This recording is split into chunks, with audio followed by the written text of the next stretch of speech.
ATEM est une PME technologique d'une vingtaine de personnes. Nous sommes basés à Solliès-Pont près de Toulon. Nous sommes des créateurs de liens pour des industries exigeantes comme la défense et l'aéronautique. Nous réalisons des liaisons coaxiales à façon dans nos ateliers à Toulon pour par exemple connecter des antennes à des sous-ensembles. Nous réalisons tout cela dans nos ateliers avec notre expertise et un service coûts humains à nos clients.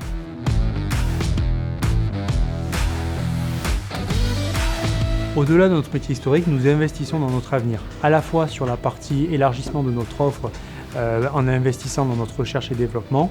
Nous voulons vraiment devenir un petit équipementier de systèmes hyperfréquences d'une part, et de l'autre, nous investissons dans des nouvelles solutions d'interconnexion comme la fibre optique ou les communications sans fil. Nous investissons aussi dans notre outil de production. Pour cela, nous sommes lauréats du plan de relance, ce qui nous a permis en fait de moderniser notre outil de production. Pour ATEM, c'est un investissement assez conséquent dans notre laboratoire. Et de notre côté, nous avons investi massivement dans VN Composite que nous venons de racheter, qui va nous permettre vraiment d'élargir notre offre en couplant les métiers du composite de VN Composite et des hyperfréquences d'ATEM pour par exemple réaliser des radomes ou des structures antennaires en composite. Pourquoi nos clients viennent chercher VN Composite? En fait, quand ils ont conçu leur pièce, il faut qu'ils arrivent à la réaliser. Et c'est là où nous rentrons en jeu. En fait, par la maîtrise de l'ensemble des procédés de fabrication des matériaux composites, nous sommes en capacité de leur proposer le bon procédé qui leur permettra de répondre à leurs attentes, à la fois sur la partie coût, mais aussi performance et délai. Et c'est vraiment la force de VN Composite. Le VN Composite demain, c'est être en capacité de pouvoir concevoir les produits pour nos clients et donc d'être présent à la fois de la conception et plus uniquement la réalisation de pièces composites à façon.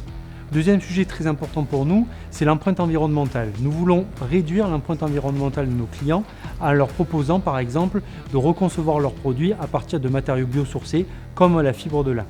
Le troisième sujet, c'est de pouvoir se positionner sur des sujets à haute valeur ajoutée, comme des composites à très haute température ou des composites qui permettent d'atténuer fortement les vibrations acoustiques. Tous nos investissements sont au service de la croissance de demain d'ATEM. Nous ambitionnons de devenir un équipementier dans notre marché historique qui est la défense, en étant plus un partenaire de R&D de nos clients. Aussi également de continuer à développer des kits d'interconnexion pour apporter le Wi-Fi dans l'aviation commerciale. Aujourd'hui, c'est 350 avions qui sont équipés. Demain, nous voulons faire évidemment bien plus. Nous souhaitons aussi bien sûr réussir notre diversification sur les marchés de la sécurité grâce à notre radar de détection de surveillance périmétrique.